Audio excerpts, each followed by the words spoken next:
So hello guys, it's been a year since Ban and I escaped from Syria. We have spent a lot of horrible stage in this journey. My friend Bat even became crazy when we get here.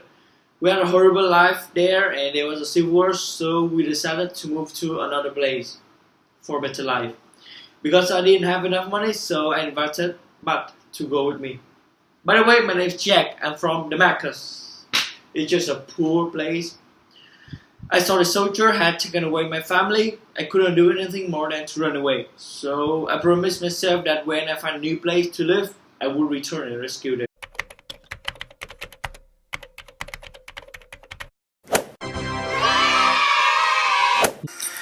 On September 10th, 2014, we already prepared our stuff and money. I said goodbye to my old place and wanted my family to wait me until I could save them. I wanted to give them some hope. Because we didn't have a car, so I asked my friend to help us. He was a smuggler.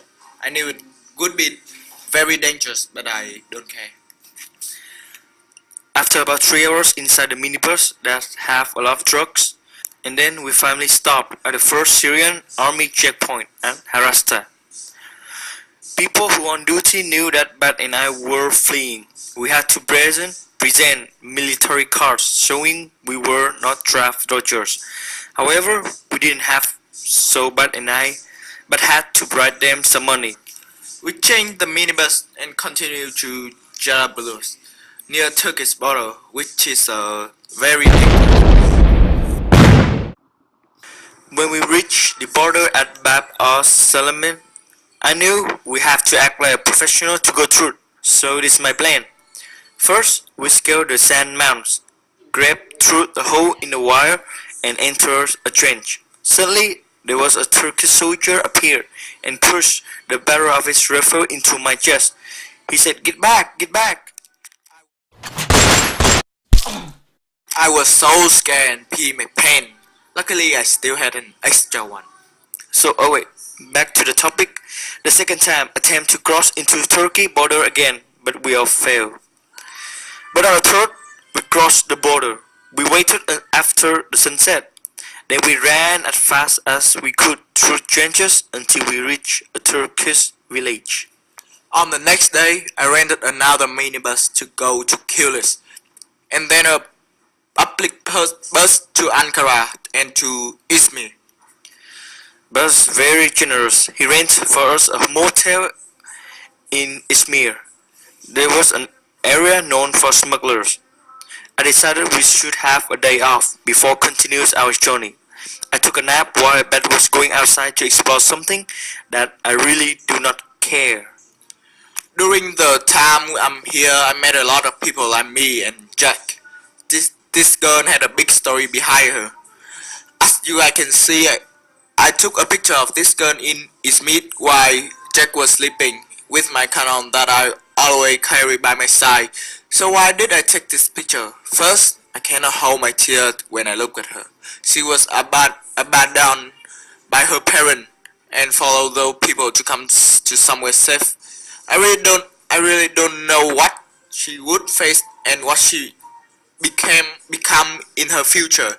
Could that child be happy? After thinking about that, I stay into space, like I'm in the middle of nowhere. I wondered why and how this happened to me, and I got angry because the reason is war. This caused painful and misery for people in my country in particular way and war in general way. When Beck came back to the hotel, he told me a lot of things that he saw. On the next day, September 14, 2014, suddenly the smuggler wanted to kill us. I really didn't want to die here. We also didn't have any weapons to defend. We had to escape again. We decided to sail from Izmir to Didim by walking. On the way we were walking, I saw a chaos that no one can listen. Standing from far distance, I complained with Jack that why they needed to do that, or they just do by their instinct. Yeah, exactly, look like animals seek for their safety and forgot everything else. I had word on that. I was very hungry and tired. I worked for 10 hours and really exhausted and thirsty too. That night, we had to sleep on the road. I really missed my parents. I don't know where they are now and what are they doing. I missed them a lot. Suddenly, it rained a lot. I was really cold. I still remember my bed in that motel. It's so comfortable. But now I have to sleep outside with a lot of bugs, with a hungry stomach and thirsty mouth. During working, I heard a motor sound behind me. Then I turned back and I looked. I was surprised that the smugglers still chasing for us. I didn't know why. We hid inside of the market near the store. I thought we had to get out of Turkish if we wanted to continue our journey. On September 24th, 2014, we worked in a line to the coast where they awaited a rubber, about 6 meters long and 2 meters wide. That was the cheapest option we had. We will go to Greece by that boat. The rubber boat only holds 27, but there were 42 people on the boat. I knew that the boat would be sink. I told everyone to calm down and waited for another. But nobody came a word. Obviously, they looked like animals sick for the safety and forgot everything else. The boat went out for only 2 meters and then the engine stopped. Water poured into the boat. Some men jumped overboard, but those who didn't know how to swim died inside the boat. I just saw them die without saving. On September 28th, we came back and tried one more time, but this time there was a large rubber boat and equipped with a Yamaha engine. It took 40 minutes to reach to territorial waters of Greece. We are in Greece now!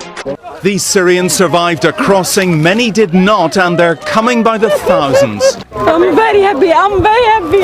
On September 30, 2014, we made it to Greek island of Mykonos after Coast Guard picked us up.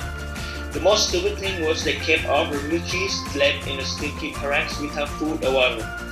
In the morning, the guard took our refugees to Leros. We spent the whole day here to present our identity papers and recuperated. It took so long and it's hard in here. I wanted to get out. I didn't want to stay here, I didn't know why, but I intended to stay here until we could find a real gold smuggler to go across to Germany. During we stayed, we visited the Acropolis and met friends and relatives also seeking asylum in Europe. There are a lot of refugees from India, Pakistan, China and other countries who were running their own businesses here. On November 7, 2014, we moved to port city of Paris by boat. Then on November 8th, we set off from Athens to Patras, where we took a ferry to Venice. It took 18 hours ferry to Venice. I think that our journey is nearly finished. The next day, we boarded a public bus to the German border, crossing without being checked by immigration. Then another minibus took us to Munich. On November 10, 2014, we were on a road. Suddenly, the vehicle was intercepted by German police. And Bart and I were taken to a police station near Nuremberg. At first, I was really scared. I thought Bart did something wrong or he stole something. But then we were sent nearby Zindorf Asylum Center. We were so happy. After 2 weeks in the asylum processing system, we were taken to a village in Bavaria where we were given a well-furnished 2-bedroom flat. We have experienced numerous difficulties to be able to get here.